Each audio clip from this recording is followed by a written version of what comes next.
Welcome to Connecting with Coincidence with psychiatrist Bernard David Beitman, MD. Dr. Beitman is the founder of the Coincidence Project. The project encourages people like you to tell each other coincidence stories. To learn more about Dr. Beitman's work, put Connecting with Coincidence in your web browser. You'll find his book, his Psychology Today blog, and the interviews from this podcast. And now your host, Bernard Beitman, MD. Welcome to Connecting with Coincidence. Yes, I am your host, Bernard Beitman, MD. And as I keep telling you, I'm a psychiatrist, and that means a lot of different things. Partly, I'm supposed to know what crazy is, so I can do all this stuff about coincidences and make a distinction between what seems to be realistic and what seems to be questionable. I like studying this stuff because they help show me the coincidence, like synchronicity and serendipity, help show me how reality works. And I will show you how reality works if you're interested, and at least be able to tell you something about how you can be helped and are being helped, even though you might not be paying attention to it, by meaningful coincidences. Here's one of those ones that I like. Our coincidence board members have been sharing stories about contact with deceased loved ones. And I just realized I had one of those recently in a funny different way. On November 2nd of this year, of 2022, I received a check in the mail for the Coincidence Project for $1,000. That was our first major contribution, and it was a surprise. It was not solicited, and we were just beginning our fundraising effort. What a coincidence. I mean, that's the kind of coincidence I like. The first names of the donor were Anne Marie, with an E on the end of Anne Marie. These are also the first names of my mother. So I got to think, well, maybe my mother's getting involved with this stuff too, the way my father is starting to has been involved ever since I started talking about the story and he and me and choking. But that's for you to see in my book if you haven't heard it already. Our guest today is Lisa Buksbaum. She's an author, a social entrepreneur, and boy, what an entrepreneur, and positive psychology thought leader. She's passionary, a visionary, driven by great passion and action, an intuitive healer, well-loved inspirational speaker, expert workshop leader, and facilitator. Lisa has shared her wisdom with thousands of people worldwide. She is the CEO and founder of Soaring Words, president-elect, this is cool, of the International Positive Psychology Association's Health and Well-Being Division. I mean, positive psychology is a big, big movement in psychology, and it's nice to see meaningful coincidence getting to be more and more a part of that. And she's the author of her debut memoir, Soaring into Strength, Love Transcends Pain, and we'll be talking about that book today. She holds a master's of applied positive psychology from the University of Pennsylvania and an MBA from Columbia University. Lisa lives in New York, and she gets up every morning in the cold, walks down the street, and goes swimming. Welcome to the show again, Lisa. Good to see you. Hey, Bernie. It's always fun and synchronistic to spend time together. I'm really glad to be here. Well, as you know, I like to hear coincidence stories, so please proceed, Lisa. Great. So the story I want to share today is called The Butterfly's Kiss. And shortly after my only sibling and younger brother Gary died suddenly at only 35 years old, butterflies served as a synchronistic reminder of him that brought tremendous comfort and joy to me in the middle of my grief journey. So when the Museum of Natural History announced that they were having a butterfly exhibit, I immediately knew that I had to go and bring my family. It was a blustery February day in New York City when my husband and I bundled up our two young sons and walked to the museum with anticipation. Because butterflies require warm temperatures, the exhibit was kept at very high temperature of like 104 degrees. So we had to walk through multiple doorways so that the butterflies wouldn't escape. And as we were walking through these different walkways, we were shedding all the layers of our winter clothing. When we reached the exhibit, we gasped in wonder because there was a lush sanctuary where hundreds of butterflies were floating and darting in all directions. Suddenly, a bright blue butterfly, larger than my hand, darted into my cheek and planted like a big kiss. It careened into my face. In case I had missed the synchronistic message, which believe me, I did not, dozens of children and family members started pointing at me and laughing and saying, look at that lady. And as everyone was looking in delight and wonder, tears of joy and gratitude swelled in my eyes. You see, my brother Gary had beautiful blue eyes. It was really his defining feature. And I interpret this butterfly's kiss as a powerful sign that we were and we are still connected. That's a wonderful story, Lisa. And I imagine you've had other connections with Gary. Yes. One of the most disturbing and informative was from a story in my book called Big Sister Radar Goes on High Alert. My husband and I were vacationing at my parents' backyard. I live in the city. They, at the time, lived in the suburbs.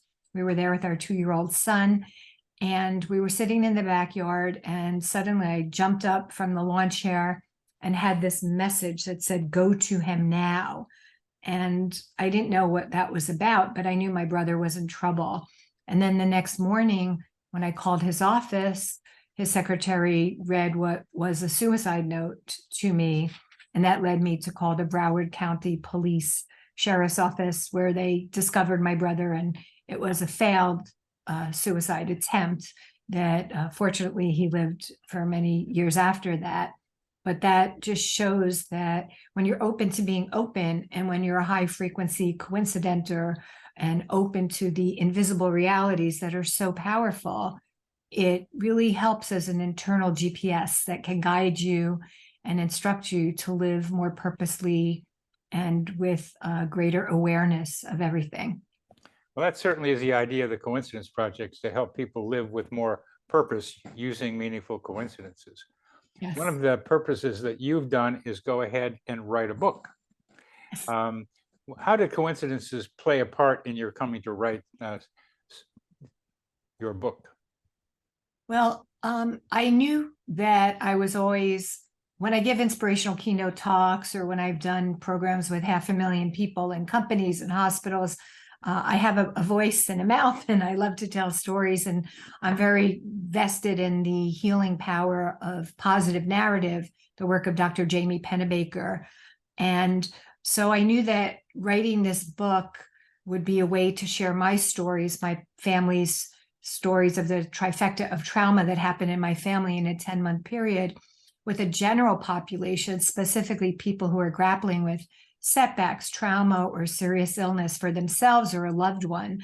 And I knew that sharing my synchronistic stories, not as a cheap parlor game, but as an integral part of the narrative of my life, would inspire people when they're at the bottom of their life, or when they're flying at the top of the world, to just be open to sharing these positive, powerful coincidence stories and messages with themselves. In other words, just digesting them and spending a little time with them and paying attention to what is this synchronistic or coincidence message trying to show me, or helping me to see something with greater clarity.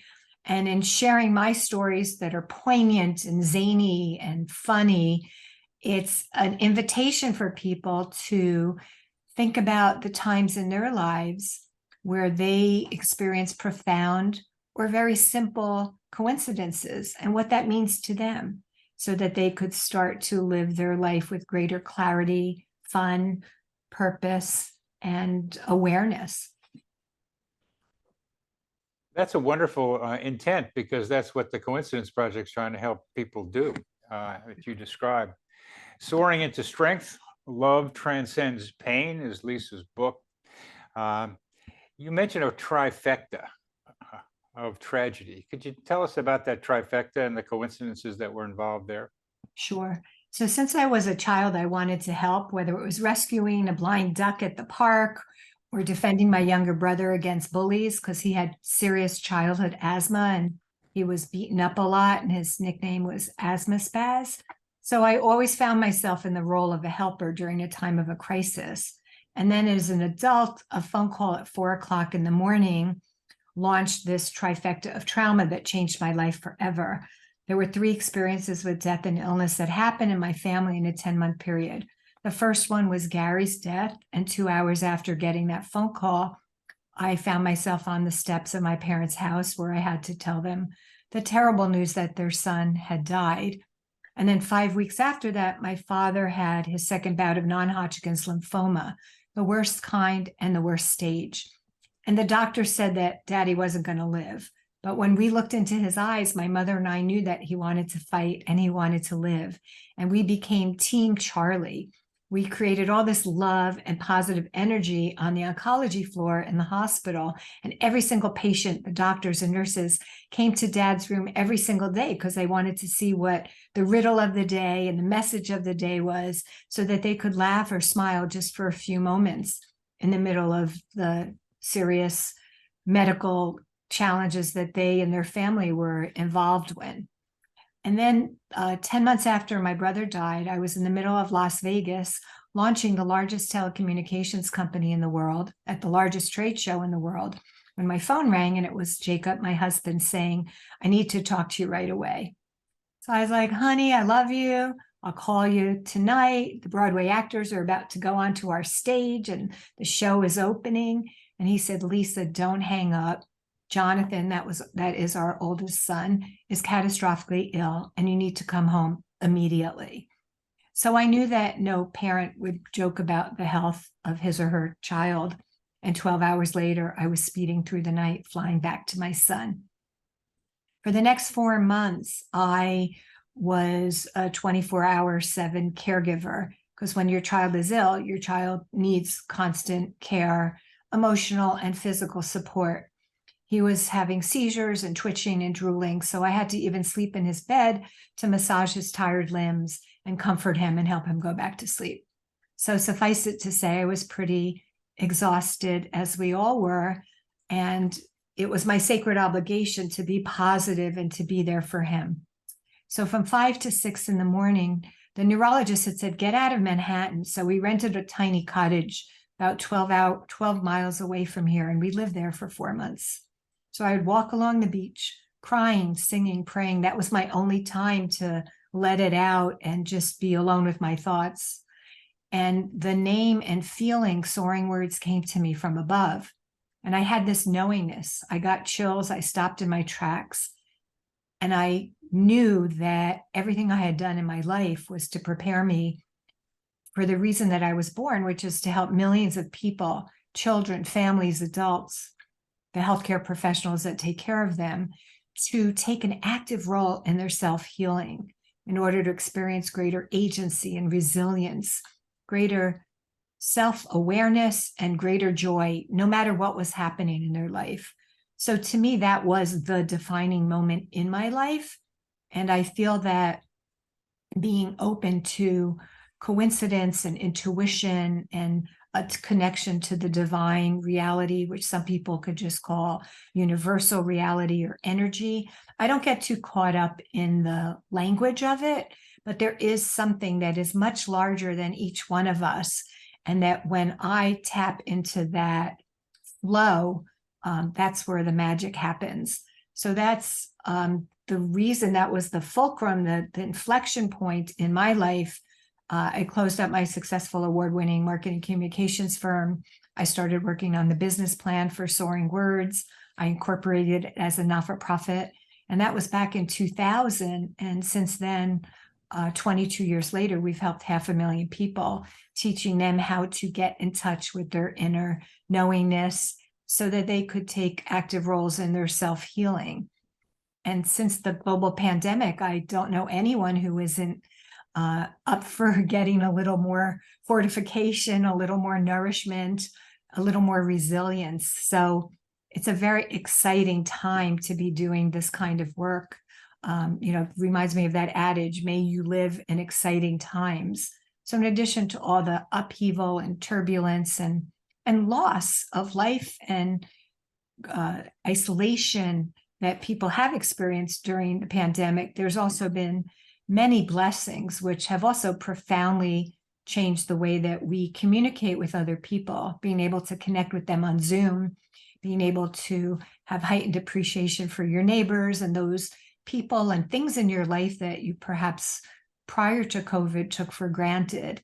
So I feel that the Coincidence Project, Soaring Words, the launch of my debut memoir, Soaring into Strength, Love Transcends Pain, we're putting these important labors of love out there to show people that there's a lot of light and radiance within each one of us and available to them if they're open to being open and switch from rumination and the negativity bias to feeling a little more hopeful and more positive. Why don't you tell us a little bit about what you mean by inner knowing?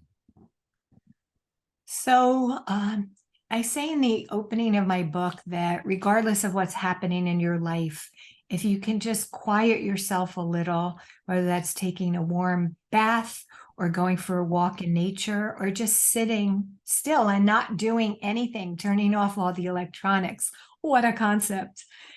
When you can spend those moments, and it only takes a few moments to just be with yourself. First of all, you're always in really good company. But secondly, that's when you can tap into that small, still voice within. Some people call that the divine spark, the divine energy, but it's that inner knowingness. That's what I call it. And when I can quiet the hustle bustle of New York City and my very busy, active to-do list every day, that's when these messages come to me. For me, because I love water, it's usually when I'm swimming 6 days a week or when I take a bath 4 or 5 nights a week with a candle. That's when I get these epiphanies. I'm a kinesthetic, so I just get a message, it comes to me, or I see it and sense it. It's already fully developed, but perhaps it hasn't happened yet, or it's the answer to a probing question or business challenge. So that's what I mean by an internal knowingness. And like anything in life, whether it's tasting a new kind of food or going to an art exhibit or a movie, you're the only person that can really sense and know how that is landing for you, how that is connecting with you. So it's really about giving people permission to develop and connect with their inner knowledge, their likes, their dislikes, their values, their intentionality, to strengthen that muscle, to strengthen those voices so that someone is not a people pleaser or someone is not never putting themselves in the equation. You mentioned that you're a kinesthetic person. Mm-hmm. How does that play out with inner knowing? Well, again, there's lots of labels for this. Dr. Lisa Miller, who's the founder of the Spirituality Mind Body Institute at Columbia University and Teachers College, she got her PhD with Dr. Martin Seligman, who's my mentor and the founder of the Masters of Applied Positive Psychology program. So when I interviewed her on my Soaring into Strength podcast, and when we've had many conversations, she talks about in her book, she calls it the awakened brain. Other people like fellow Coincidence Project board member Chris Mackey, who wrote a phenomenal book about synchronicity and positive psychology, he calls me a psychic medium. That sounds a little too woo-woo for most people. So I like to just say that I think we're using about 10% of our brains. I think that everyone has this vast repertoire of knowingness, whether it's intuition or more awakened capacity in our brain. And the very serious, robust scientists at Columbia University School of Physicians and the medical school, they've done a lot of fMRI studies on the brains of people, as has Dr. Richard Davidson at the University of Wisconsin in his amazing lab.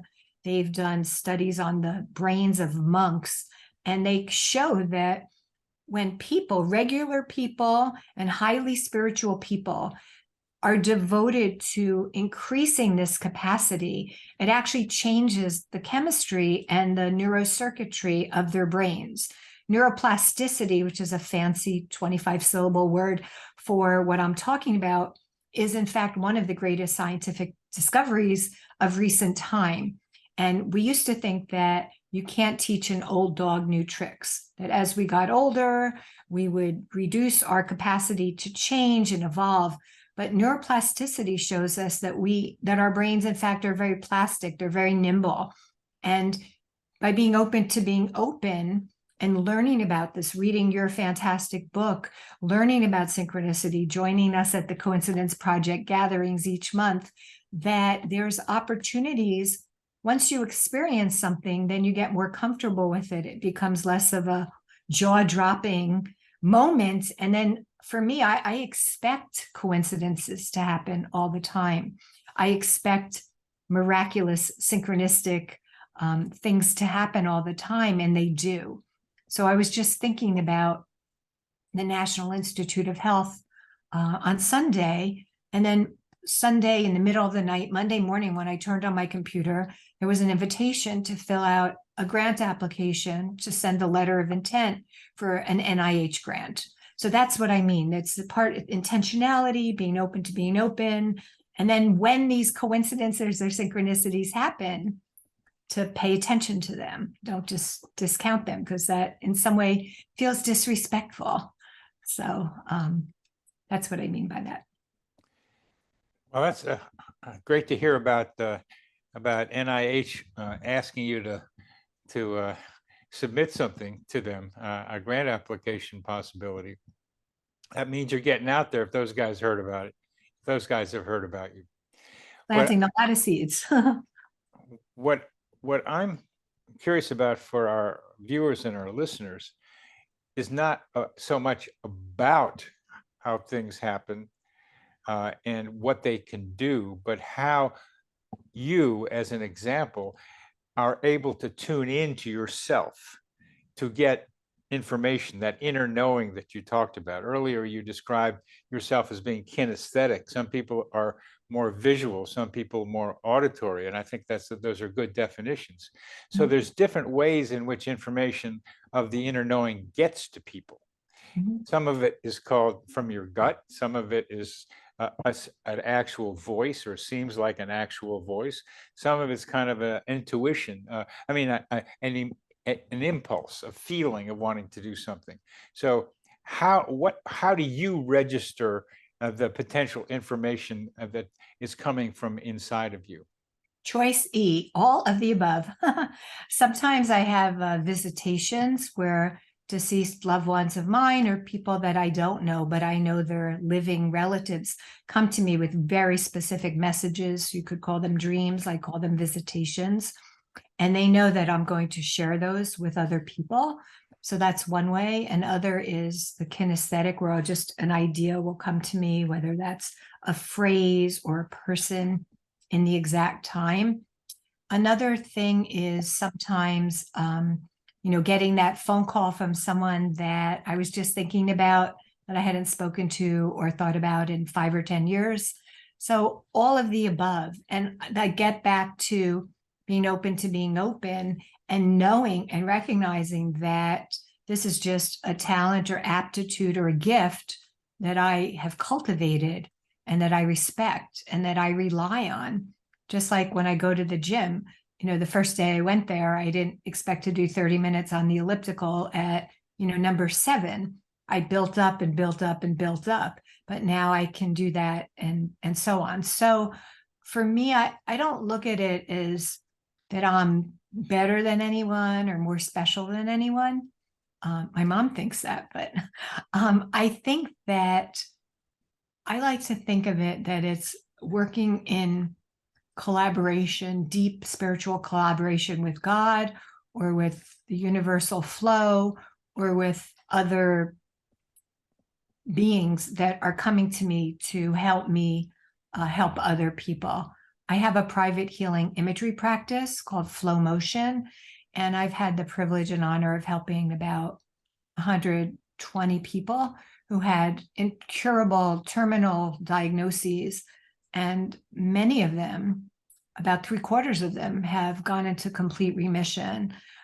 Again, I'm not saying that I'm God and I don't play God on television, but I think that there's tremendous room for each one of us to take an active role in our self-healing. And let me be very clear, as a person in a human body right now, I do know that I am mortal in terms of this physical body, but I do believe that the soul is immortal. And I've had a lot of personal experience with that. So it's not something that's up for discussion with me. I have confirmation, validity, facts that this has happened to me time and time again. So I look at it as an opportunity to share healing or positivity with people so that they don't feel bereft of hope, so they don't feel isolated. The number one thing when people are going through a challenging time, whether that's an illness or a trauma or a setback, the number one response to that is feelings of isolation, incompetency, I'm a failure, those kinds of thoughts. And by helping people connect to their internal knowingness, it can help to fortify them to keep their own counsel.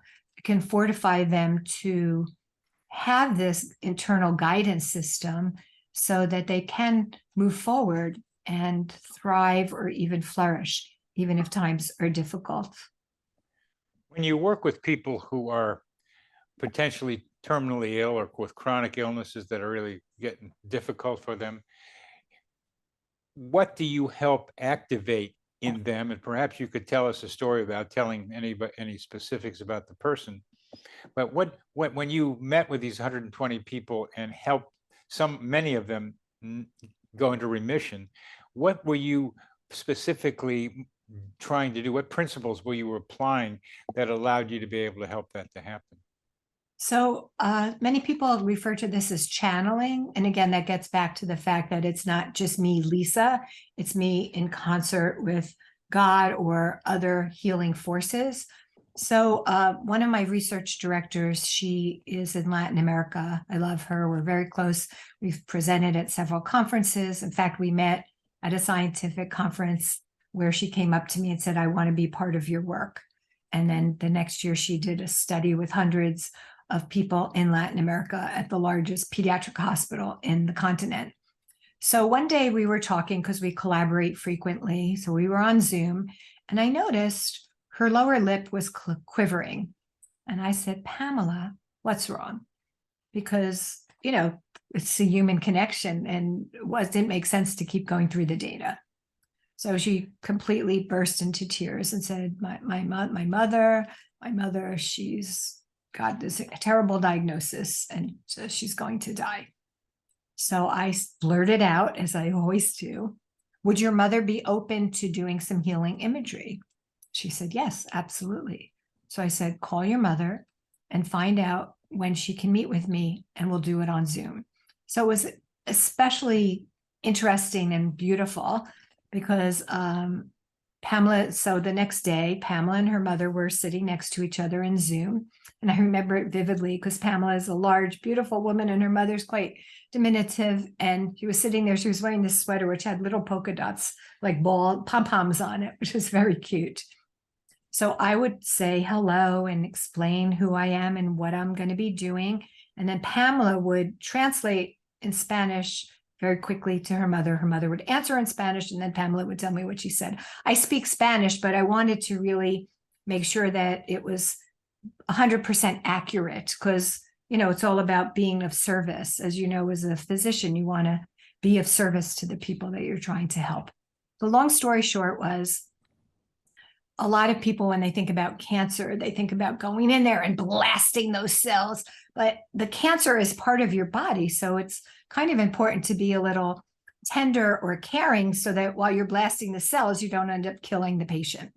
So I asked her how she would, first of all, we blessed and thanked the cancer cells for coming, which sounds totally counterintuitive, but it's just taking that moment to bless the lesson that you're being afforded to learn, even though it's a great calamity in your life. So after we did that, I said, what would you like to do to help invite your cells to leave your body? And she immediately said, without missing a breath, she went like this, and she saw these little bunnies eating the cancer cells. And she kept making the little face of a little adorable bunny.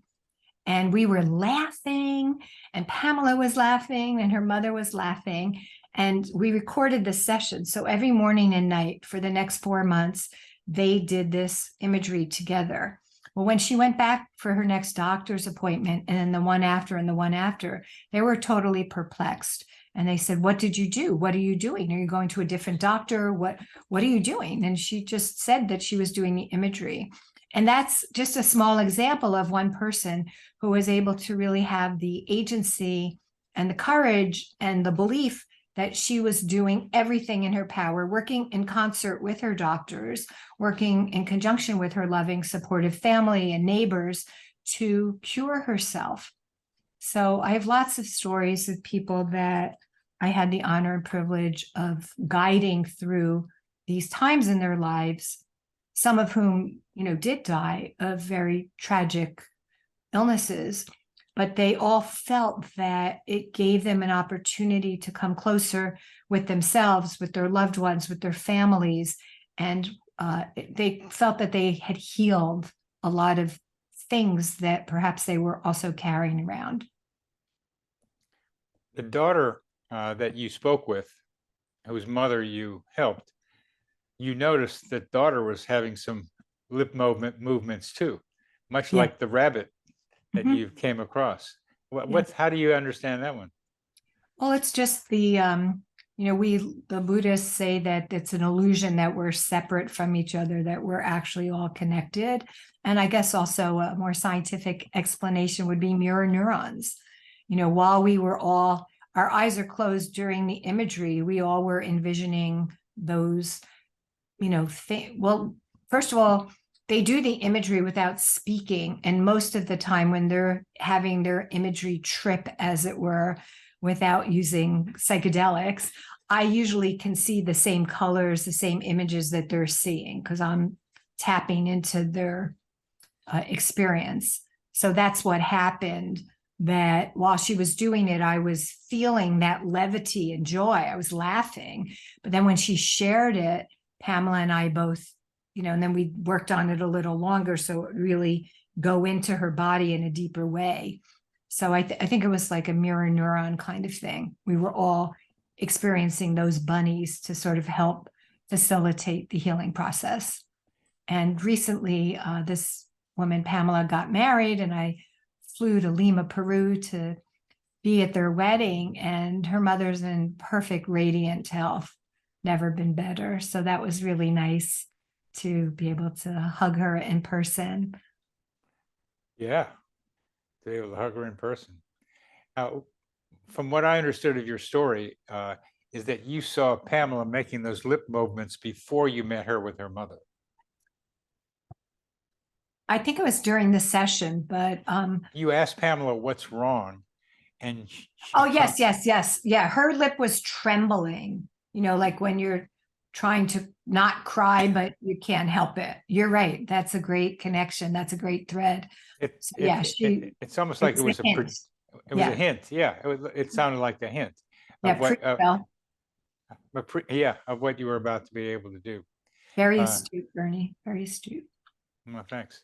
It's those kinds of details that I find important for us to be able to talk about sometimes, because so many people see a detail of something and forget about it, and right in the middle of it is a coincidence that's worth paying attention to. And what you have developed, Lisa, is your own psychic ability, whatever Chris calls it. You're able to get information somehow, and we'll say somehow in the way you're saying it, you go to your inner knowing and you connect with the greater intelligence, which is, in your word, God is the way you want to talk about it, but you're open to very many other ideas about it. But there's something else going on out there, and we can tap into it, and that information can come into us. So it's your ability to do that is serving you as a model for other people to do something like that. And that's why I've asked you about the details of how the information comes to you, because you have to be open to being open, which is a thing I'm going to ask you to describe. What does it mean to be open to being open? That's kind of detail I get into, because when you're telling somebody in a manual like way how you do this, what does open to being open mean? And then more details I'd like to hear, if you can get to them, about how you know something. Sure. So I'll give you a great story from my book. My father had 5 strokes during the last 9 years of his life. He had aphasia, which is a kind of stroke that affects only part of the brain, so that my dad understood everything cognitively, and he was very proud of that. But it was hard for him to access the different words from the file cabinet where they were stored in his brain. So I decided, in order to be able to speak them. Yes, thank you. So I decided that I was going to move into my parents' apartment and become a death doula to just accompany my father during the last time of him here on earth. And my mother and I were very clear that we didn't want my dad to have to go back into the hospital. So I was living there and being open to being open. I'm going to give you 2 stories. One morning, I went back to my apartment because I thought, I love my husband dearly. He's brilliant. But when it comes time that I give him that phone call that the inevitable has happened, is he going to be able to find the black dress in my closet and the right shoes? I should just go home and pack that stuff up and put it on the hook on the inside of my closet, so that when I call him, it'll be right there, and it will be impossible for him not to gather those things and bring them to me. I also felt it was disrespectful to bring those garments into my parents' home when my dad was very much alive. So as I darted to my house for less than an hour to pack this stuff up, I got a phone call from a dear friend of mine, Donna. And she said, Lisa, there's something called the surge. And everyone thinks when the surge happens that the person's getting better, like maybe then the end isn't near, and maybe you could tell hospice to go away. They're turned the corner, they're coming back. And in fact, within 24 hours, usually after the surge, there's a steep decline and the person, exits stage right. So that was really useful. And, we said goodbye. And that afternoon, when I went back to my parents' house, my dad had been he'd really been fading fast. As I walked in the door, his aide said, "Look at Daddy. He's so happy. He's all cheery and bubbly. He's arm wrestling with me at the dining room table." And that's when the light bulb went off. This is the surge. So I said, let's go outside. Let's go down the street. Let's go buy some flowers for my mom, who was at her exercise class. And that next 24 hours, we had the most beautiful, fantastic experience. We went into Central Park. We did all these fun, amazing things. So that was the surge. But if I hadn't been open to saying, why is Donna calling me at this moment with this information, I might have missed it and not put those 2 data points together. The next day, a different, very close friend, chosen family, her name is Lorene. She called to see how my parents were doing. And she said, apropos of nothing, right before my mother died, I had the opportunity to read her eulogy to her. And my intuition said, pay attention. That's a great idea, Lisa. So when I got off the phone with Lorene, my mom was taking a shower. I was sitting with Daddy at the dining room table. He was drinking his coffee.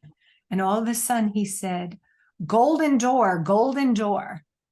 Now, I knew exactly what he meant, but I said, what do you mean, Daddy? Are you seeing somewhere of your trips that you went with Mommy around the world, different countries? No. Are you seeing the golden door in heaven? Yes, yes. I said, well, are you scared? No, no. Hold on a minute, Daddy. I'm just going to go get Mom. Because it felt like this was a momentous conversation that she, as his loving spouse of over 59 years, should be part of. So I knock on the bathroom door. She's in the shower. She's like, I have soap in my hair. Give me 10 more minutes. I said, no, Mom, you got to come in right away. So she did. And the three of us sat there. And she said, Charlie, what do you mean? And he said, you know what he said, I said a moment ago. And I knew that that was my moment because I had written his eulogy. Unlike my brother, who just dropped dead suddenly, it was such a shock. I wanted to have the eulogy for my father. So I got my laptop and I said, Daddy, you know, I had to write an essay for my writers group. And I wrote a beautiful story about someone I love. And I picked you. Can I read it to you? And then for the next half hour, I spoke very slowly and I read and we paused. We laughed at the funny parts. We cried at the sad parts. And I had to change the tense so that it would be in the current tense to show him the respect because he was very much alive. And that's how I connected a coincidence of someone calling me that very morning that my father started seeing the golden door to tell me that she had had the beautiful privilege and amazing connection to read her mother the eulogy, which gave me the idea of reading my father's eulogy to him. And it was such a beautiful gift. And that's what I mean by paying attention to these coincidence and synchronicity breadcrumbs or messages that we get. You did both of those from friends of yours who said something to you that you heard and registered in you. And part of the game of all this is to be willing to recognize that information around you can be useful to you in ways that you might not understand right now, but can be useful later. And you just illustrated that with two stories. The openness to being open is to be able to remember, because you have to hear it, then you have to remember that you were spoken to about things that could be important. So the intuitive part of what you did was put enough energy into what you were told by these two friends that seemed kind of where'd that come from? But you had a sense, a feeling, a knowingness that I have to remember this because it might be important. And that's the trick in all this. You wouldn't have been a coincidence if you hadn't remembered. So there's something about being open to being open to being open to remembering, to energizing the idea so that you might then use it later. And like anything that's highly contagious, you know, I curated the people closest to me very well. You know, these are people who are highly spiritual, highly evolved, very connected. So coming from them also, but I have a story that just happened last week from a total stranger. I mean, it was someone who's world renowned, who I had read his work and have even given workshops on his work, but I discovered him in a very coincidental way. But there are no coincidences for no reason. You know, they're all there to propel us forward. So I, in the middle of creating a one-woman solo show based on the book, Soaring Into Strength, Love Transcends Pain, I'm working with an award-winning Broadway director, Kristen Hanegi, who did School of Rock, and a beautiful, amazingly talented film and Broadway actress, Maddie Corman. So I took this 6-week solo show workshop, and I'm all on fire about it, and taking the stories from the book to create a 90-minute show. So since I live in New York City, I can go to Broadway shows and off-Broadway shows all the time. And I'm doing that with great frequency, specifically solo shows. So I got tickets to this solo show called Everything's Fine, starring Douglas McGrath. And he's the playwright and screenwriter who's done many movies, and he did the Broadway show Beautiful, the Carole King story.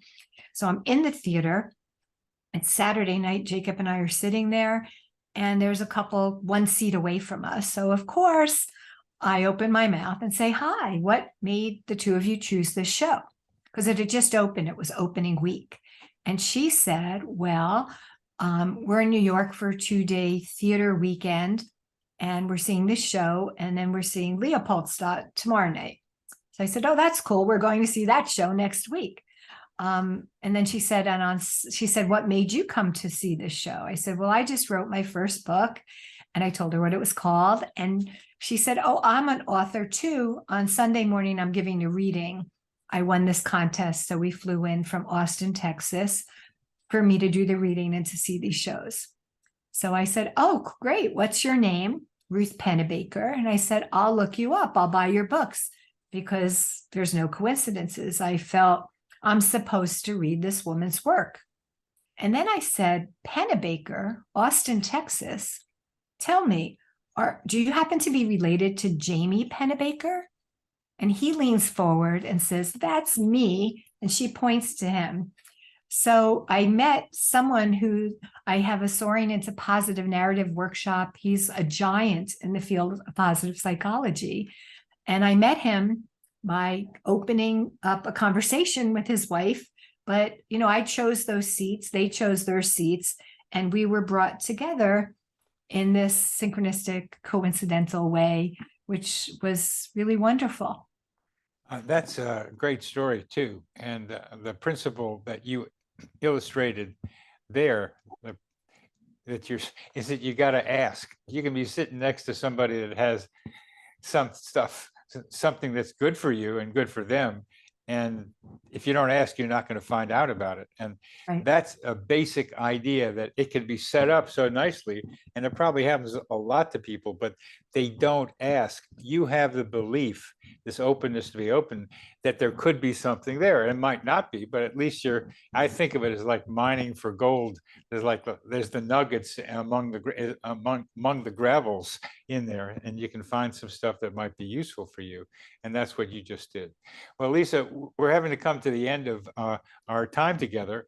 And I think we need to repeat the name of your book and the other things that you are doing, so that our listeners and viewers can yet remember further what you're up to. Great. So it's Soaring into Strength, Love Transcends Pain. It's on Amazon and a lot of other places where you can buy books. And we have a hardcover book, paperback book, an ebook, and an audio book. So you can enjoy the journey however you like to get your books. And it's under my name, Lisa Honig, Honig, Buksbaum, Buksbaum. Thank you, Bernie, so much for having me on your show. And for everyone listening, I'm sending you strength and love. Thank you, Lisa. This psychosphere is our mental atmosphere, like a hologram of cosmic consciousness.